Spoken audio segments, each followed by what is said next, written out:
بچې تا ته څه تکلیف نه وي دې کې؟ تکلیف خو ویږي خو بس مجبوري ده څه وکړو نو خامخا چې داسې راپېښه شي راباندې خېټه هم ساتل وي علاج هم کول دا ګټې څوک نشته باندې بس یو والد صاحب دی نه هم یا به کور ساتي یا به کله کله د شپې چې څومره اکثر ډېر زیات وژاړو ځان سره خو بس څه وکړو چې د الله پاک وروستي امتحانات دي راباندې برداشت کوي خامخا انسان دی څه خو محسوسوي نو بس داسې د دې پورې چې یاره د بل په مخ کې د خپل سر هم اوچت نه شو وړلی چې یاره زه بیمار یم زما بیماري فینایل جنسز بیماري ده زما د تشو امتیازو پروګرام نشته دی زه تشې امتیازې د ډګو امتیازو په سایډ باندې کوم دا زما پیدایشي بیماري ده ما جی 18 سال 17-18 سال ډېر په زیات تکلیف کې تېر کړل ما ته چې کله هم د تشو امتیازو ضرورت راځي نو هما باندې سم یو قیامت وي بچې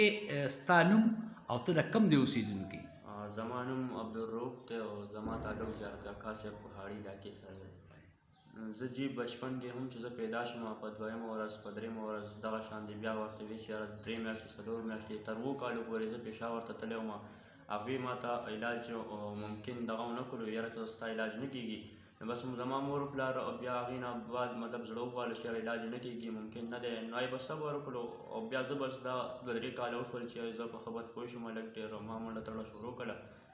زه پېښور ته لاړم الارش ته هم لاړم حیات آباد ته هم لاړم RMI ته هم لاړم شیرپاو ته هم لاړم پکې نو زه ډاکټرانو چې کوم ډاکټر ته به زه تلم هغه به وایي دا زما کار نه دی او ته ما ته څه ته رالېږلی نو هغې نه بعد زه څو مشرانو څو سکول ټیچر زه الشفا انټرنیشنل هاسپټل اسلام آباد ته منتقل کړم هلته چې زه لاړم نو هغه زه ښه پوره یقیني کړم ستا علاجونه دلته شوي دي داسې علاجونه دلته شوي دي ښه یقیني شوي دي نو بس اوس جي غریبي ده مونږ بس یو کمره ده په کور کې 5 وروڼه یو مور پلار مو دي پای کې پاتې کېږو ګران کنډر کور مو دی نو بس اوس صرف دې پیسو تکلیف دی او پیسې نشته را سره غریبي ده دي پیسې نشته پیسو د وجې ستا د علاج پاتې دی او ته سویم کې سبق وی بچې زه چې ما میټریک کړی دی پرایویټ داخله مې کړی ته ته تکلیف وي ما ته ډېر زیات تکلیف وي چې ما 17 کاله داسې برداشت وکړو چې بس بیانولی نه شم او ته دې کې مزدوري کې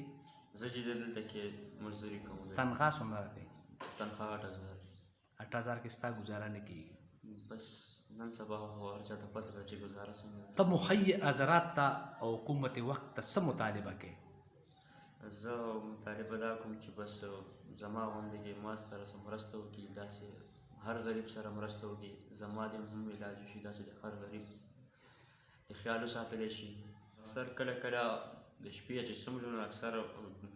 ډېر زیات وژاړو ځان سره خو بس څه وکړو چې د الله پاک وروستي امتحانات دي راباندې برداشت کوي خامخا انسان دی څه خو محسوسوي نو بس داسې د دې پورې چې یاره د بل په مخ کې د خپل سر هم اوچت نه شو وړلی چې یاره الله پاک امتحانات راباندې داسې راوستي دي طالبه څه کوې چې تا ته علاج وکړی شي طالب مخیر حضرات څه درکړي چې ستا علاج پشو ته جوړ شي جی بس څه مدد کول امید ساتو چې هغه هم راسره څه مدد وکړي او زمونږ علاج وشي چې زه هم د یو عام انسان غوندې زندګي تېره کړم خپل نمبر ستا موبایل نمبر شته؟ جی څه نمبر دی ووایه 0316 1921 062 بیا ووایه 0316 1921 062